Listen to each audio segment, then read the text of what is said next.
So as soon as we've added in our PDFs and selected how the original PDFs were sorted, we then take our attention onto the image options. Now this is the output quality of your digital publication. These are left as variables because in most cases there's a happy medium of what levels to set this at. Now we all know that a DPI of a printer's PDF would be set at 300 DPI. Now this is no way needed for an online version. It would just be too good quality for an online version and would take a long time to download. So we recommend here or around 150 DPI. And then we also have the second variable for image quality, which is currently 50%, which we recommend doesn't really go any higher than 80%. As I said, there's a real happy medium between the quality of your final publication and the file size that will produce.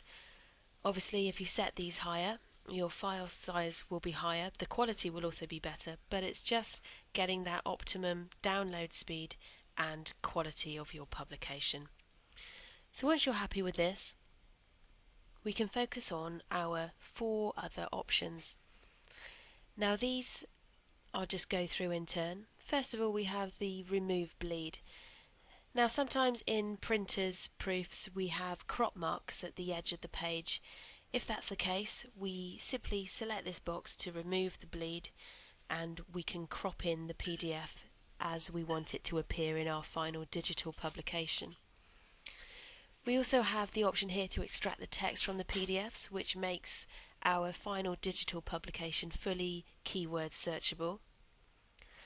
And then there's this option, detect and add URLs and email addresses. May well be embedded in that PDF, email addresses and web addresses. Now what we're saying here is the software will detect those URLs and email addresses and place them along the bottom status bar, which I'll show you later, so we can simply add on hotspots for those emails and web addresses. We can select them as hotspots or buttons, so for this example let's have URLs as hotspots and email addresses as buttons. Then there's also this option, check for bookmarks. Now in your PDF you may well have bookmarks that form a contents menu within the PDF. If that's the case, that's great. We can select this checkbox and it will add our bookmarks to form its own contents menu. Now if you don't have bookmarks, that's absolutely fine. We can create our own contents menu manually through the process. So once we're happy with this and the pages are all in the correct order, we press convert, and again it will just make sure you're aware that everything is in the right order there.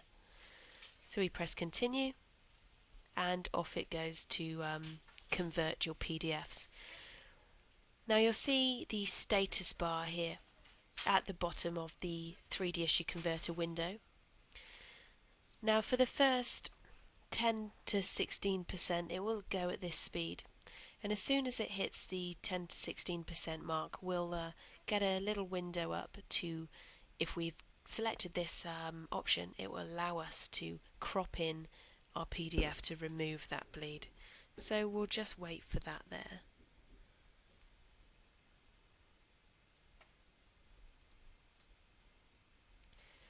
So here we are with the bleed removal box. Now for this example we don't actually have any crop marks, but I just wanted to show you, if you did, you would simply drag these arrows into where your publication kind of starts. Just simply by dragging and dropping. Now I'm just going to exit without saving that because we didn't have any bleed marks in the first place. So that's just going to carry on its conversion process, and as soon as this is complete it will bring us up to the 3D issue. There we are, all complete. So as soon as that status bar has gone to 100%, we simply press continue here. Now this brings us into 3D Issue Professional, where we will look into the next tutorial where we'll add in all our functionality.